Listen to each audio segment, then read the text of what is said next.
muito obrigado a você, muito bom dia. Estamos nós ao vivo com uma nova edição do nosso Jornal do Sul de Minas para fecharmos a semana, não é? E tomara que tenha sido uma semana toda ela portadora aí de bons momentos na sua vida, não é? Que tenha sido uma semana construtiva para a evolução que todos nós passamos e precisamos ter. Hoje o dia se apresenta realmente de uma maneira muito gostosa. Aliás, não há do que queixar essa semana com relação às condições meteorológicas. Tivemos aí bons dias e hoje não está sendo diferente. Temos um dia ensolarado, um dia, se não é pleno de céu azul, é um dia muito agradável, porque se apresenta aí com probabilidade de termos um final de semana bastante interessante, bastante aproveitável no que se refere ao lazer de cada um de nós. As condições estão aí para atestar o que eu estou dizendo. Lá em cima uma névoazinha, mas o azul está imperando, não é? Realmente muito bonita essa sexta-feira que se apresenta a cada um de nós. E mais bonita ainda a imagem que nós estamos tendo lá do alto da Serra de São Domingos, com a passagem, né, em frente à nossa câmera de uma leve nebulosidade, e acaba fazendo ali um contraste bonito com os contornos da nossa Poços de Caldas cá embaixo. Avenida João Pinheiro também banhada de sol, trânsito tranquilo, algumas pessoas caminhando, e não há, ou se há a previsão de chuva, ela é bem diminuta para esta sexta-feira. Até existe uma previsão de chuva, mas ela é bem reduzida. E dessa maneira nós estamos chegando com a edição de hoje, a edição da sexta-feira, edição ao vivo. Estamos ao vivo, como eu já disse, pela TV aberta, também pela Sky e já nas redes sociais, bastando você acessar o facebook.com/Jornal do Sul de Minas para não apenas assistir no seu smartphone, no seu notebook, como interagir conosco. Faça isso. Os horários alternativos desta edição, às 15 horas, também às 23h30, e ainda todo o programa chega ao nosso aplicativo já no comecinho da tarde. Se você não baixou, faça isso. Baixe o aplicativo, é o TV Poços Play, e já no comecinho da tarde, toda a edição na íntegra. E essa edição também com o áudio sendo reproduzido a partir das 3 horas pela MAC Rádio. Então, não há como você não ter acesso às edições do Jornal do Sul de Minas, uma vez que você tem várias opções nesse sentido. Bom de verdade é ter você ao nosso lado e acompanhando conosco agora as capas dos jornais diários para esta sexta-feira. O Jornal da Cidade: pai espancou o bebê de 3 meses durante cerca de 2 horas. É uma coisa monstruosa isso. É uma coisa monstruosa que realmente acaba, até nós que estamos acostumados com a narrativa desse tipo de coisa, acaba nos comovendo. A grande verdade é essa. O Jornal da Cidade tem outros assuntos ali, principalmente no futebol, né? Infelizmente a Caldense não acertou com o treinador Mauro Fernandes, não houve esse acordo. Pode estar acontecendo uma parceria que deve ser definida hoje ainda, não é? Então nós temos também coisas do esporte. Já o Jornal da Mantiqueira, na sua capa, dentro do mesmo assunto, que nem tem como, né, a gente não enfatizar esse assunto, dada a brutalidade, a crueldade. Mãe confessa que bebê morreu após ser espancado pelo pai. É uma coisa realmente muito, mas muito dolorida para toda a nossa região, uma vez que o fato aconteceu em Andradas e acaba atingindo toda a região, né, que acaba se condoendo com a gravidade desse fato, que particularmente me entristeceu muito. É justamente por isso que hoje ele, que sempre está conosco como debatedor, como co-apresentador, hoje ele é nosso convidado como advogado, não é? Até para que a gente entenda como que se sucedem os meandros de um caso tão grave quanto esse no que se refere à assistência jurídica para os envolvidos. Nosso querido amigo, prezado amigo do Jornal do Sul de Minas e da TV Poços como um todo, o advogado Dr. Elvio Bezerra. Mais uma vez, muito obrigado, Elvio, pela gentileza de atender ao nosso convite e estar aqui hoje como advogado, até para que nós possamos entender o olhar do telespectador diante de uma brutalidade dessa. Seja bem-vindo, viu, Elvio? Bom dia. Bom dia, Pedro. Bom dia a todos que acompanham o Jornal do Sul de Minas. Ô Pedro, falar de um assunto como esse, assim, primeiro a gente traz uma visão de muita tristeza, sem né? Dúvida, sem dúvida. E aí a gente traz, além disso, a necessidade de falar cada vez mais da proteção à criança e ao adolescente na nossa comunidade, na nossa sociedade. E nesse sentido, a gente registra a importância que tem o Estatuto da Criança e do Adolescente, uma lei que está aí prestes a completar 30 anos, né? E que, infelizmente, ela não é integralmente implantada em todas as suas políticas executivas, vamos dizer assim, como deveria. Por que eu estou ressaltando a questão do Estatuto? Porque é o Estatuto que traz a rede de atendimento à criança e adolescente, que traz as medidas de proteção com relação à criança, que traz a figura do Conselho Tutelar, que traz a importância do Conselho Municipal dos Direitos da Criança e do Adolescente e traz também as responsabilizações para os adolescentes que cometem ato infracional. Então, é uma lei tida como um avanço, é uma lei que traz, dentro da prioridade absoluta que tem a criança e o adolescente na nossa comunidade, no atendimento de todas as políticas, que é o artigo 227 da Constituição Federal. Então, quando a gente vê situações como essa, a gente, primeiro de tudo, sabe que alguma coisa não funcionou nessa rede de atendimento. Até porque a gente precisa partir do princípio que a criança, no caso, não estava nas mãos de um estranho, não estava nas mãos de pessoas desconhecidas, ela estava sob a guarda dos pais biológicos, Então, a gente fica pensando, meu Deus, se a criança, dentro de um lar, do lar que a gerou, sofre uma brutalidade dessa, até quando que o Conselho Tutelar e o Estatuto podem agir nesse sentido? Porque, via de regra, estava na guarda dos pais, estava sob a proteção dos pais. É uma coisa desanimadora, eu diria, né, Elvio? Assim, quando a gente analisa a questão de violência contra a criança, a gente traz em 3 aspectos. A gente traz a questão da violência psicológica em si, a gente traz a questão da violência física e também a questão do abuso sexual, Então, infelizmente, essas 3 situações estão muito presentes no dia a dia nosso, no cotidiano. Nesse caso específico, a gente meio que descarta o psicológico desses 3 itens que porque é um bebê de 3 meses. Mas eu estou trazendo até numa questão geral. Você está trazendo no cômputo geral. Aí, se a gente for até para trazer como o assunto tem que ser debatido, como o assunto tem que vir à tona, e aí, se for aprofundar nos aspectos dessa família, você vai encontrar muitos outros desencontros. Eu estou até especulando aqui, mas trazer assim a importância de cada vez se discutir o assunto, de cada vez trazer isso à tona, de cada vez buscar as políticas preventivas. A situação é muito complicada.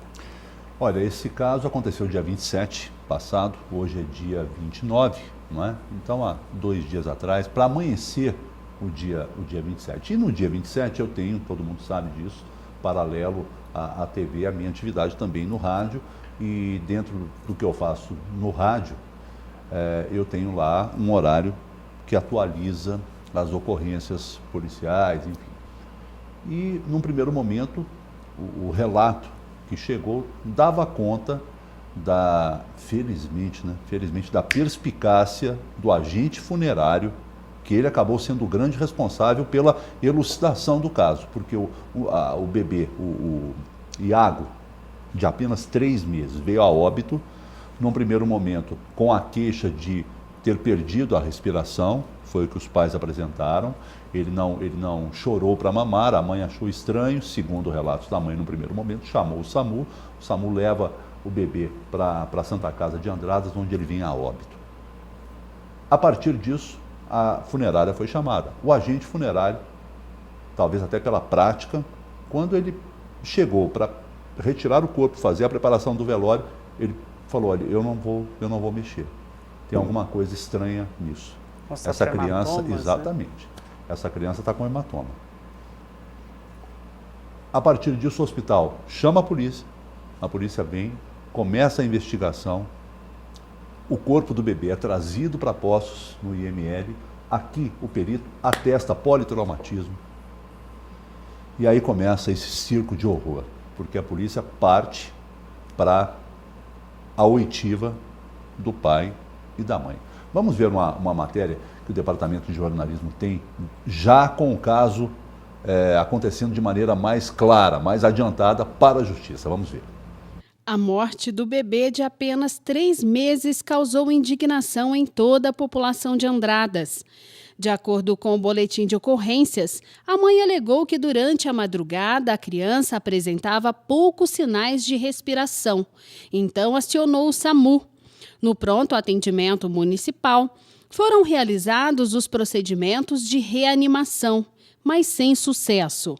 Ainda segundo o boletim de ocorrências, o bebê foi encaminhado para o necrotério, quando o agente funerário relatou que percebeu lesões na cabeça e no tórax, possíveis sinais de espancamento. A Polícia Civil investigou o caso e convocou a imprensa para apresentar o que foi apurado. O laudo do IML confirmou as agressões.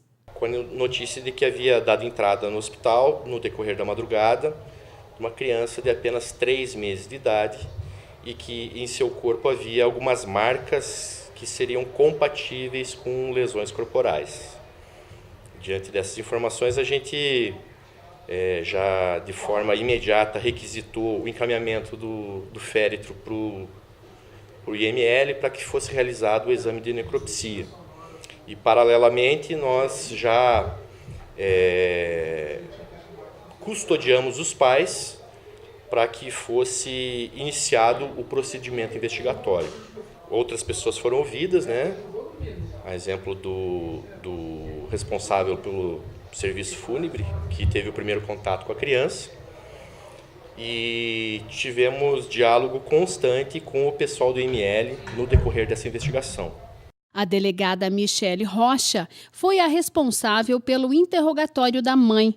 De acordo com os relatos de Ana Carolina Lourenço, o pai Alexandre Montagnoli agrediu o bebê por cerca de 2 horas. Nós começamos a ouvir o casal, que são os pais da criança, né? Ouvimos separadamente os dois, o pai e a mãe. O pai teria negado qualquer forma de agressão no filho, né? Teria refutado veementemente qualquer possibilidade de ter agredido o filho.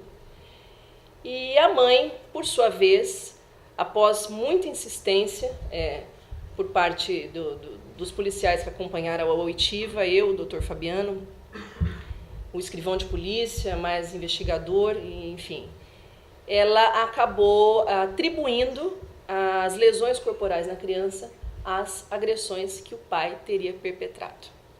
Segundo ela disse que a criança teria sido agredida das 7h30, das 19h30 aproximadamente, na data de terça-feira, até aproximadamente às 21 horas.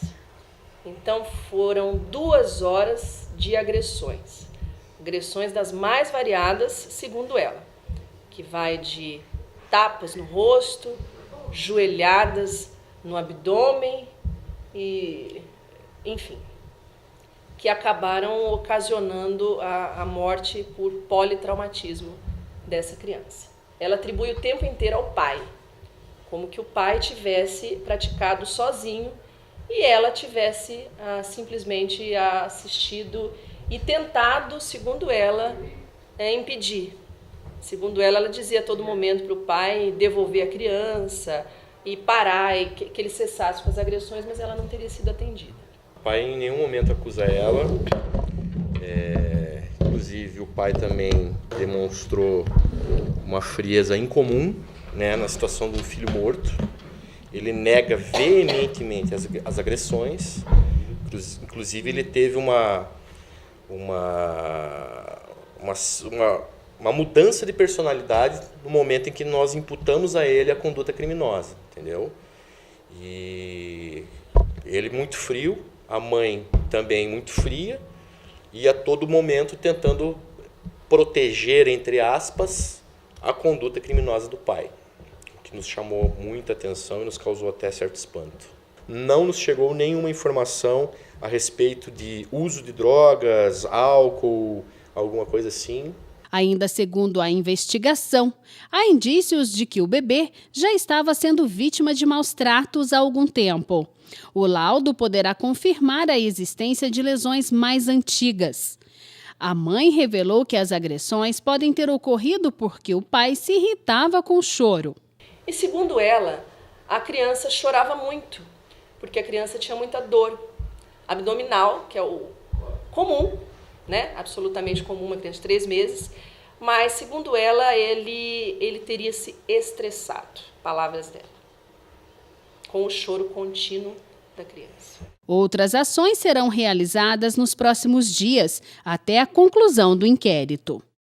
Uma equipe de policiais foi à casa preliminarmente para recolher alguns materiais e trazer até nós. Agora, a gente tem 10 dias para finalizar esse inquérito. Então, a perícia será acionada, comparecerá ao local.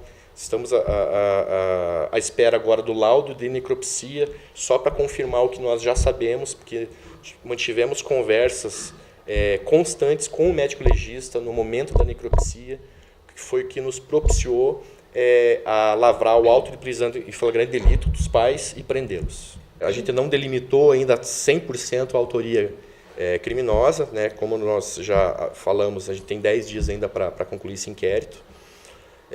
As condutas podem ser variadas: homicídio, homicídio qualificado, os maus tratos por parte dos pais. E em se confirmando a versão da mãe de que ela não perpetrou nenhuma ação com relação à criança, mesmo assim ela responde pela omissão, porque ela é garante, ela é a mãe, ela tinha a obrigação de impedir que o pai perpetrasse essas agressões covardes contra uma criança de 3 meses.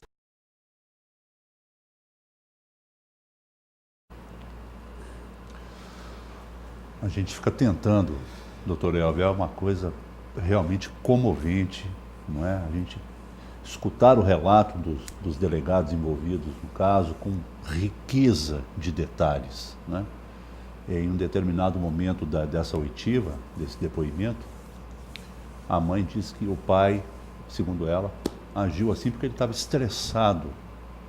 Meu Deus! E aí eu pergunto, esse até é o motivo principal da vinda do doutor Elvio aqui conosco, como advogado. Se diante um relato desse, que é bastante contundente, bastante detalhado, onde fica a pega da defesa? Respirar fundo aqui primeiro, né, Pedro? Vamos trazer de uma forma racional toda a situação. Claro, uma forma jurídica. Né?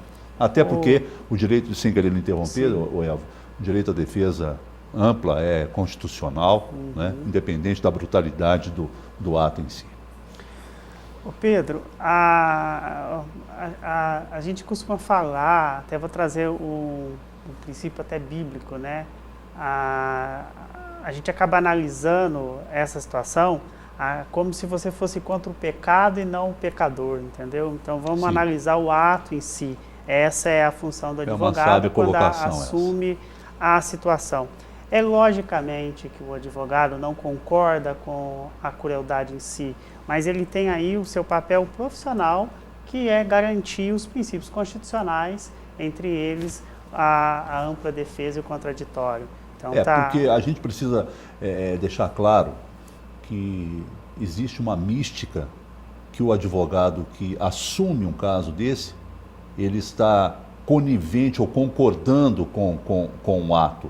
Então é bom que se separe as coisas, né, o Elvio? Muito pelo contrário, o advogado ele está assumindo as diretrizes e os princípios dentro do Estado Democrático de Direito. Sim. Ou seja, que a pessoa que está lá como réu, ela passe por devido processo legal, seja analisado todos os princípios processuais, os princípios constitucionais, para que ele tenha, dentro dos limites da apuração do ato, a sua defesa. Isso é um princípio constitucional e, por mais cruel que é o crime, como no caso aí que estamos abordando, ele tem aí o direito de ter um advogado ou um defensor. Ele pode, aí, na ausência de um advogado contratado, ele pode ter um defensor público para poder acompanhar. E o delegado trouxe, já sinalizou aí as questões do crime que pode ser apurado. Então ele trouxe aí homicídio, podendo ser até um homicídio qualificado em decorrência aí dos requintes de crueldade, né? E até da vulnerabilidade da vítima, uma criança de 3 meses. Totalmente vulnerável. Ele trouxe a questão de maus tratos, até da mãe, do pai até, e da mãe, até levando em consideração que, segundo a investigação inicial e a fala dos delegados, isso tem acontecido já há um tempo. É por isso que eu fiz a introdução do programa trazendo a importância do trabalho da rede de atendimento, e até fica já a questão para quem presenciar qualquer questão semelhante ou indícios, denuncia, não seja omisso aí, faz a denúncia para o Conselho Tutelar, faz a denúncia para a polícia, porque pode evitar muitas vezes casos como esse. E ele trouxe também a questão da omissão. A mãe, tanto que a mãe chama a polícia e fala que é uma questão de amamentação, um afogamento em decorrência do leite, né? Então ele traz aí também outra possibilidade do crime de omissão. Então o relatório do delegado, depois até explicando melhor para o telespectador. Então a princípio faz-se toda a investigação, que é o inquérito policial, aí o delegado ou os delegados relatam isso, apurando os possíveis crimes que eles entendam que ocorreram, e encaminham-se para a parte judiciária, onde o promotor de justiça vai ofertar a denúncia, que é iniciando aí a ação penal em si, para o juiz receber essa denúncia e começar todo o procedimento judicial. Nós temos outros agravantes desse caso. Eu cheguei a ler, não agora nessa matéria, mas numa outra oportunidade, que quando o socorro foi chamado, diante ao não respirar da criança, quando a gente viu que é uma propriedade na zona rural, né, um acesso um pouco mais difícil. Então, quando o SAMU foi chamado para socorrer a criança, o próprio pai ficou na estrada orientando onde era a ambulância, para que a ambulância pudesse chegar mais rápido à casa. Eu, sinceramente, me arrepia uma frieza dessa, né? Sabendo o que tinha acontecido dentro da própria casa, e aí ele quase que num momento de ator, não é? De representando uma situação, se posta na estrada ali para orientar a chegada da ambulância para acudir o próprio filho que ele tinha lesado. Nós temos um primeiro intervalo, vamos continuar entendendo aí os meandros da defesa com o advogado, nosso querido amigo, Dr. Elvio Bezerra, daqui um pouquinho.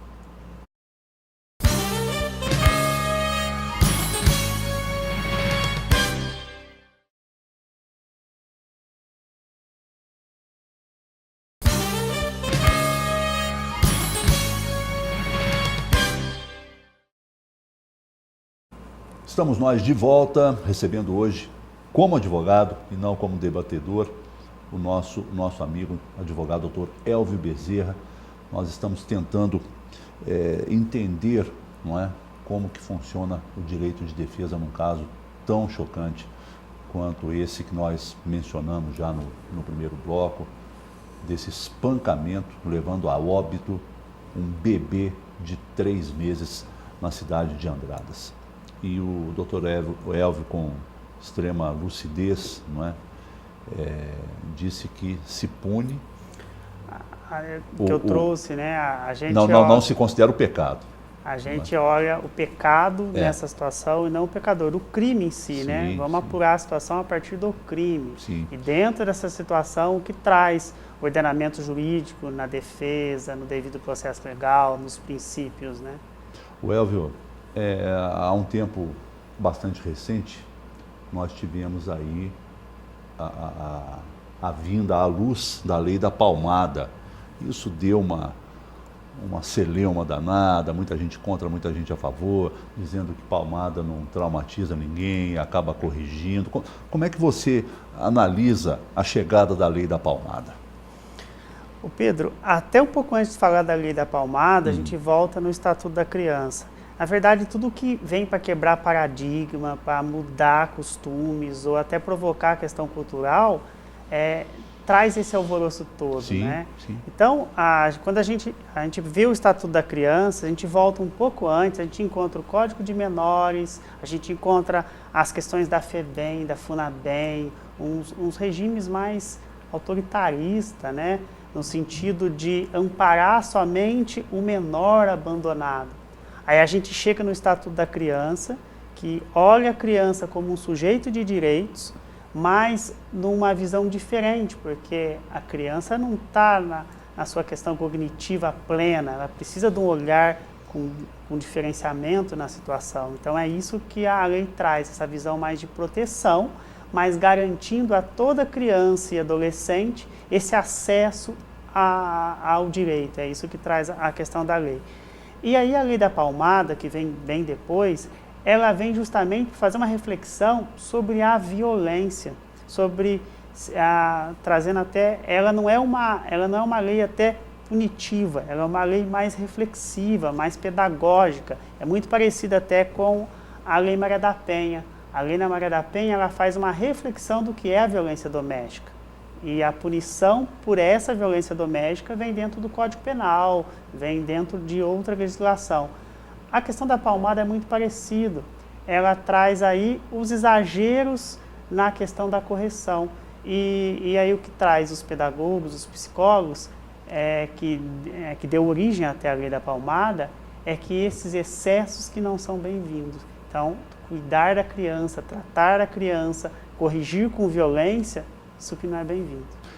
Qual que é a linha que divide o corrigir com violência do ter a palmada, digamos, até de cultural mesmo, né? Dá uma palmadinha em cima da fralda ali, né? Aonde que se separa isso? É bem porque tênue para também, um olhar, para alguns olhares, palmada é violência, não é corretivo. O Pedro, eu ouvi até uma psicóloga comentar sobre isso. Ela fala assim que, ela trouxe até um exemplo, às vezes a criança vai com o dedo na tomada, instintivamente você vai e dá um tapa, dá um tapinha na mão. Né? Então, assim, ela traz isso como uma forma de corrigir, ou até mesmo instintiva da questão materna ou paterna, né? Outra coisa é o excesso, né?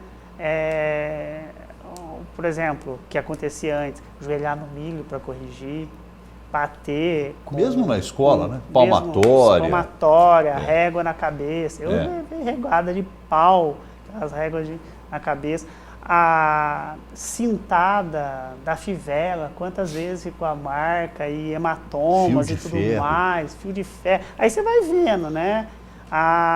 E se a gente for voltar a cada mais, e até o telespectador que está acompanhando vai acabar falando, eu apanhei, eu levei cintada. E não cresci traumatizado. Mas a reflexão é essa, a correção tem que vir a partir da violência. E aí o grande problema é quando essa violência se torna comum, que é um absurdo, dentro do âmbito familiar, dentro do âmbito doméstico, né? Se eu for fazer uma analogia até pela a violência doméstica contra a mulher, quantas mulheres apanham e acham que tem que continuar apanhando, até porque a culpa é dela, né? Eu que agi errado. Isso. E se você for levar para a criança, né? Às vezes acontece o mesmo quadro. Acontece também, e depois essa criança vem a ser adulto vai multiplicar isso. Concordo plenamente.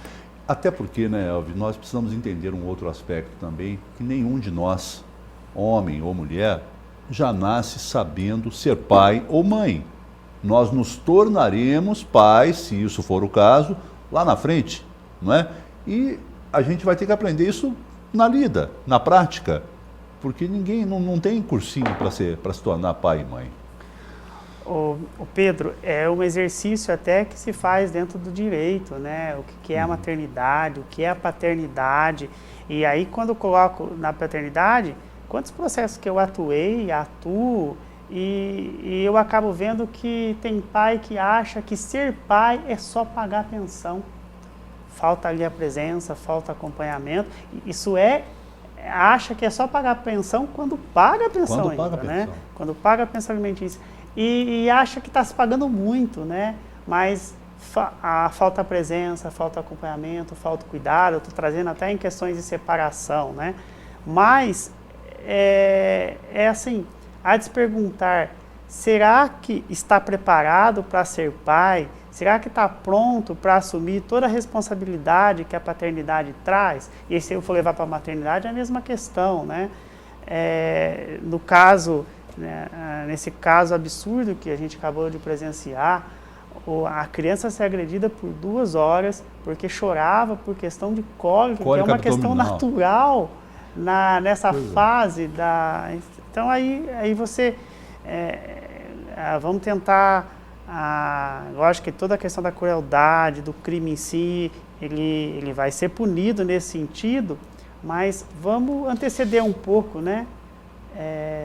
O que é ser pai? Como exercer isso?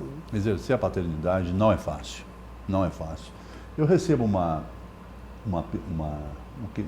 colocação aqui no WhatsApp. Aliás, se você quiser também interagir conosco pelo WhatsApp, pode ser no meu WhatsApp particular, que é o 99137-9649. Repito para você, 99137-9649. Chega uma colocação que eu não sei de quem é, não é? E chegou primeiro está desejando um bom dia a nós, né? Estamos retribuindo, e chegou um pouquinho aqui truncado o texto, mas eu mais ou menos estou deduzindo aqui. A pessoa está perguntando por que o Conselho Tutelar não, e aqui veio escrito não nada, eu acredito não faz nada, não é? É bem assim a história? Como é que você avalia isso? Eu vou trazer isso de uma maneira geral. Sim, não especificamente para esse caso. Não específica desse caso, até porque eu não conheço a profundidade do caso, né? Na verdade, assim, eu acho que o Conselho Tutelar não faz nada. Isso caiu meio que na fala popular, né? Na verdade, o Conselho Tutelar tem uma atribuição enorme dentro da comunidade. E o Conselho Tutelar tem muito uma função administrativa.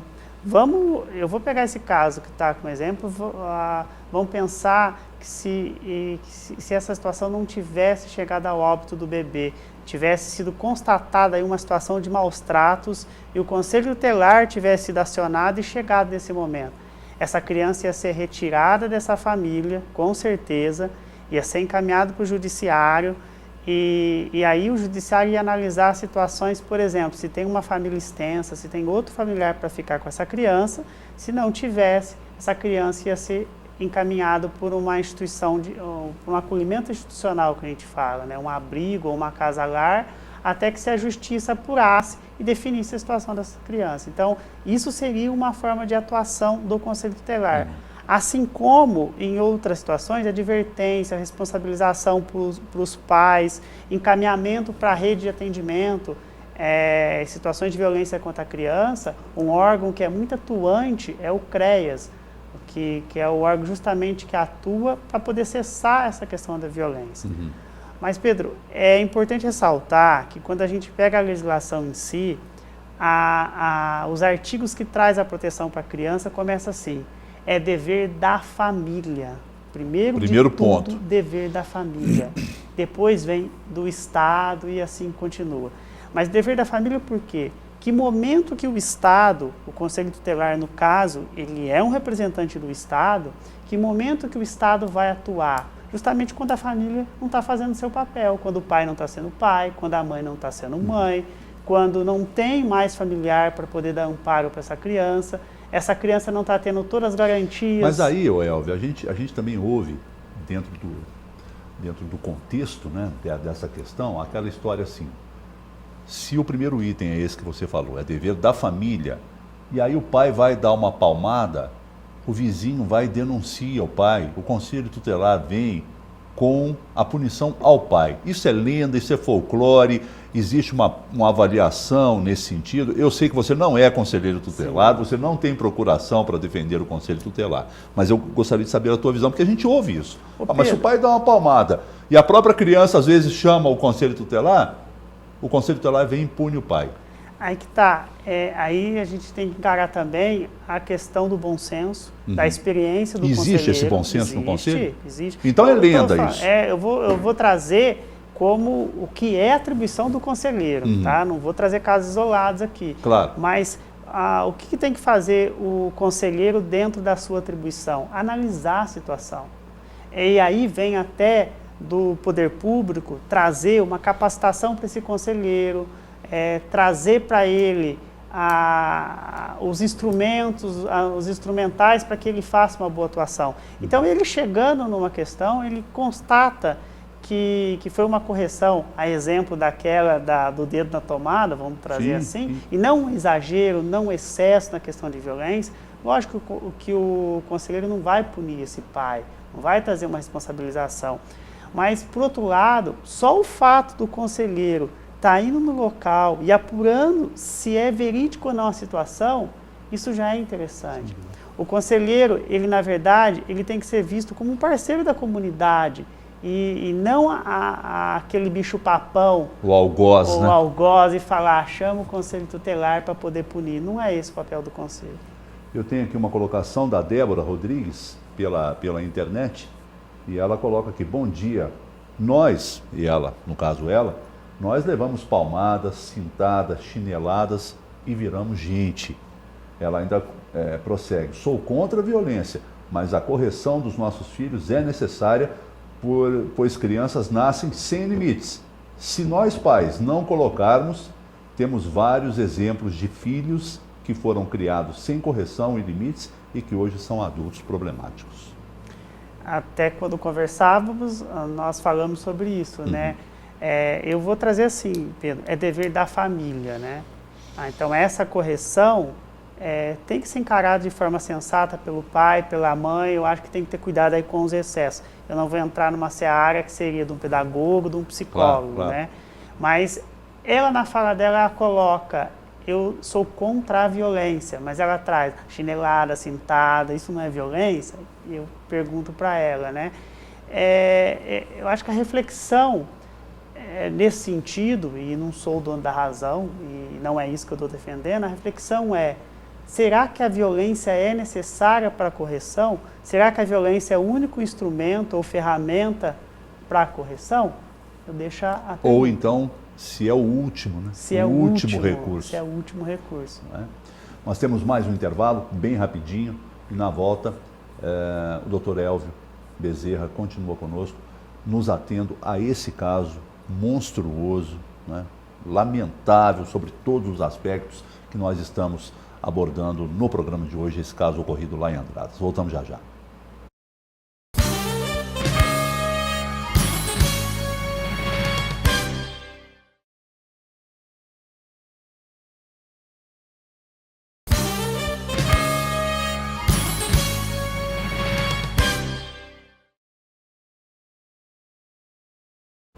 Retornamos ao vivo dos estúdios da TV Poços, hoje com a presença do advogado e não debatedor hoje, Dr. Elvio Bezerra. Ele está sempre como debatedor aqui, sempre como co-apresentador, mas hoje eu o convidei como advogado para nós adentrarmos um pouco mais nesse caso chocante ocorrido lá em Andradas, com a morte do pequeno Iago, de 3 meses, com relatos assim duríssimos da própria mãe, acusando o marido, acusando o pai da criança e outras coisas que eu não sei se a matéria falou.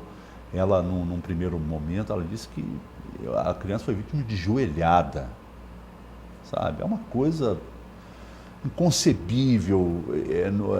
Na minha maneira de avaliar, eu que não sou advogado, ainda que o Dr. Elvio já tenha explanado como é que a coisa funciona, eu acho indefensável isso. É indefensável.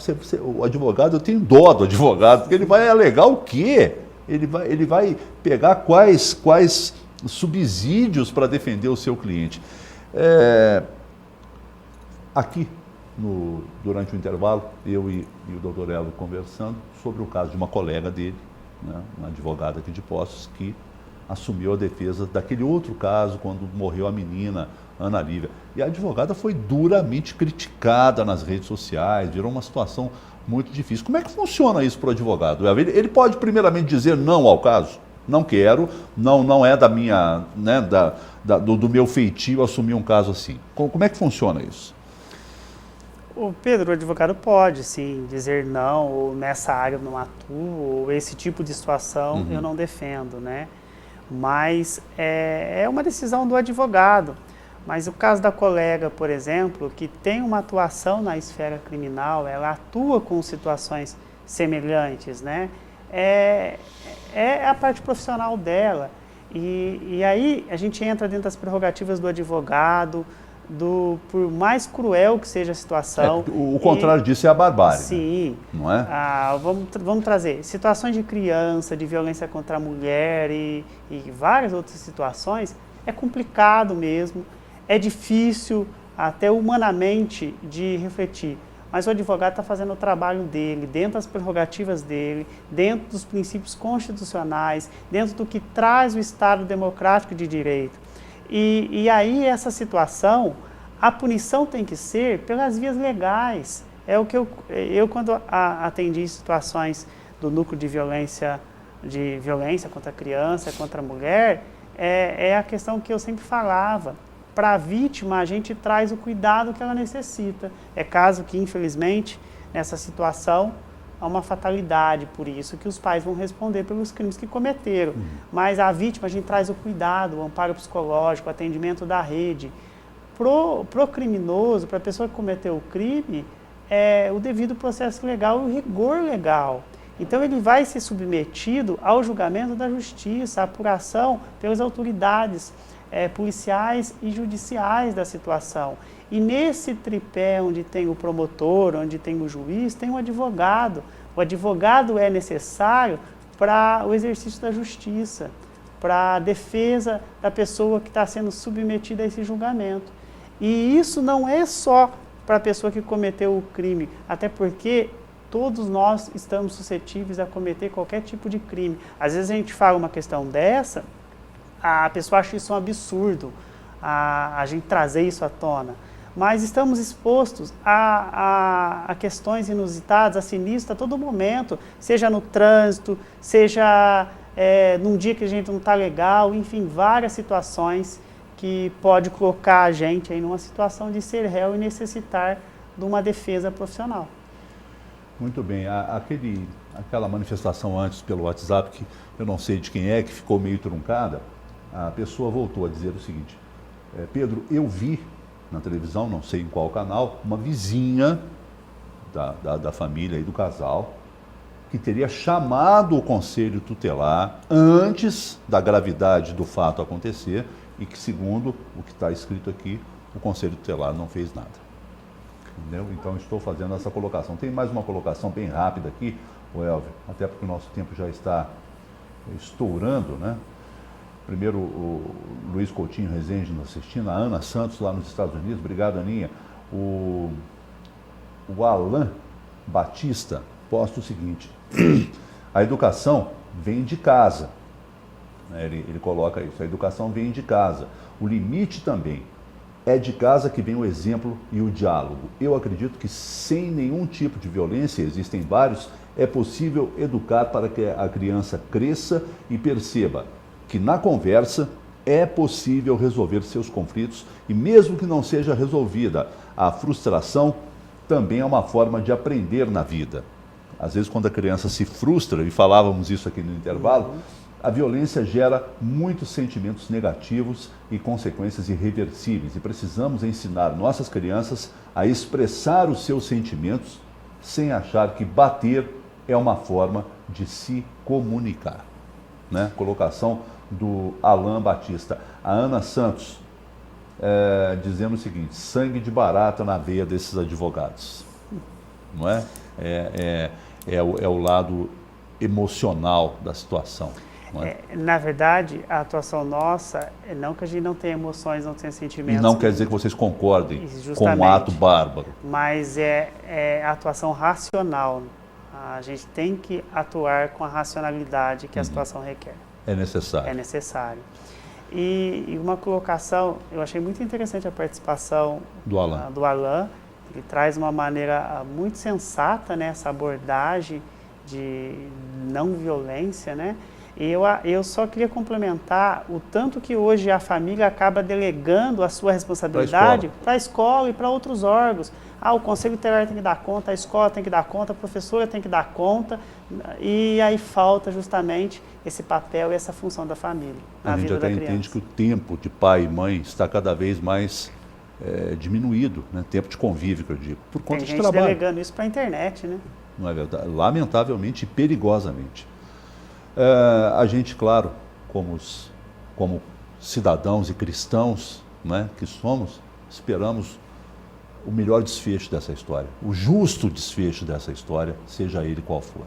Ainda que a clareza dos depoimentos, a clareza das evidências nos remetam emocionalmente, né, a uma consternação. Confesso que fiquei consternado com o caso, acredito e tenho plena convicção, conhecedor que sou do amigo Elvio, que ele também está consternado, ainda que tenha a visão jurídica da coisa. Né? Pedro, eu milito há bastante tempo na questão da infância e juventude, né? E a minha atuação é sempre no intuito de trazer políticas públicas, de buscar essa proteção para a criança, para que a gente não presencie na nossa comunidade, na sociedade, situações lastimáveis como essa. Com certeza, faço minhas suas palavras, é uma situação de chocar, de trazer uma tristeza imensa, mas nesse ponto nós temos aí que confiar a punição à mão da justiça. E, antes de fecharmos a edição, apenas salientando que às vezes a punição já começa a acontecer quando da detenção, porque haja vista aquele casal da menina Ana Lívia precisou ser transferido 2 vezes de presídio, estão lá longe, mais de 200 quilômetros aqui em Pinhuí, por conta do tratamento que receberam dentro das celas. Então, talvez a justiça já começa por aí. Doutor Elvio, muito obrigado, viu, sempre uma clareza ter o amigo aqui com a gente. É sempre um prazer, Pedro. Geralmente os nossos assuntos de sexta são questões mais light, né? Mais Sim, tranquilas, mas hoje não tinha como ser diferente. Não tinha como a gente se furtar a isso. Né? Muito obrigado, viu, Elvio? Um bom final de semana para você. E um bom final de semana a todos que acompanham o Jornal do Sul de Minas. Muito obrigado. E a você que esteve conosco, muitíssimo obrigado e o nosso desejo de plenitude, de felicidade para esse seu dia. Bom final de semana e até segunda-feira.